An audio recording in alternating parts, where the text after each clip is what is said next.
Good morning. ഞാനിന്നിവിടെ പറയുന്നത് തിമിരം, കാട്രാക്ട്, അതിനെക്കുറിച്ചാണ് പറയുന്നത്. തിമിരം ഇവിടെ വന്നത് നമ്മുടെ കണ്ണിനുള്ളിലെ ലെൻസിന്റെ സുതാര്യത നഷ്ടപ്പെട്ട് കണ്ണിനുള്ളിലേക്ക് പ്രകാശം കടന്നു പോകാതെ അങ്ങനെയുള്ളൊരവസ്ഥയാണ് തിമിരം എന്ന് പറയുന്നത്. ആ തിമിരത്തിന് നമുക്ക് ചികിത്സ ശസ്ത്രക്രിയയാണ് സാധാരണ നടക്കുന്നത്. ശസ്ത്രക്രിയയിലൂടെ നമുക്ക് കാഴ്ച പൂർണ്ണമായും കിട്ടാവുന്ന ഒരു രീതിയാണ് ഉള്ളത്. തിമിരം സാധാരണ കണ്ടുവരുന്ന 3 രീതിയിലാണ്. ഒന്ന്, ജനിക്കുമ്പോൾ കൺജനിറ്റൽ കാട്രാക്ട് എന്ന് പറയും. അത് 1,00,000-ൽ ഒരാൾക്കേ കാണത്തുള്ളൂ. അങ്ങനെ വളരെ കൂടുതലായി കണ്ടുവരുന്ന ഒരു അവസ്ഥയല്ല. രണ്ടാമത് വരുന്ന അപകടത്തിലൂടെ കണ്ണിനുള്ളിലെ ലെൻസ് ഡാമേജ് ആയി തിമിരം ഉണ്ടാകാം.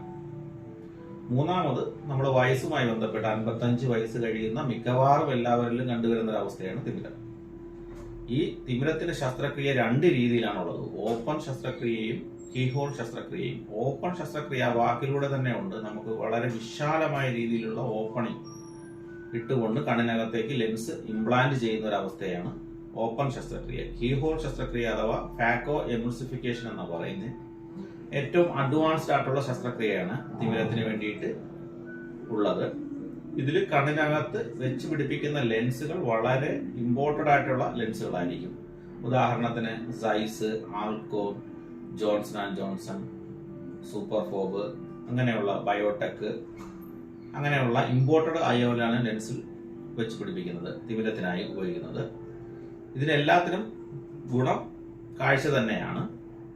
നമ്മുടെ ഹോസ്പിറ്റല് അൽഹിബ ഐ ഹോസ്പിറ്റൽ എന്ന സ്ഥാപനമാണ്. നെടുമങ്ങാട് കല്ലിങ്ങൽ ജംഗ്ഷനിലുണ്ട്. കഴക്കൂട്ടത്ത് CSA ഹോസ്പിറ്റലിന് ഓപ്പോസിറ്റ്, അതുപോലെ വെഞ്ഞാറമൂട് വയ്യേറ്റ് 3 സ്ഥലങ്ങളുണ്ട്. താഴെ കാണുന്ന നമ്പറിൽ ബന്ധപ്പെട്ടാൽ ശസ്ത്രക്രിയയും അതുമായി ബന്ധപ്പെട്ട് വരുന്ന എല്ലാ കാര്യങ്ങളും അറിയാവുന്നതാണ്. 10,000 രൂപ മുതൽ മുകളിലേക്ക് നമുക്ക് ശസ്ത്രക്രിയ ചെയ്യാവുന്നതാണ്. ഇത് കണ്ണിനകത്ത് വെച്ച് പിടിപ്പിക്കുന്ന ലെൻസിന്റെ ക്വാളിറ്റിയും മറ്റു കാര്യങ്ങളുമായി ബന്ധപ്പെട്ടാണ് ഈ ശസ്ത്രക്രിയയുടെ വിലകൾ മാറി വരുന്നത്. Thank you.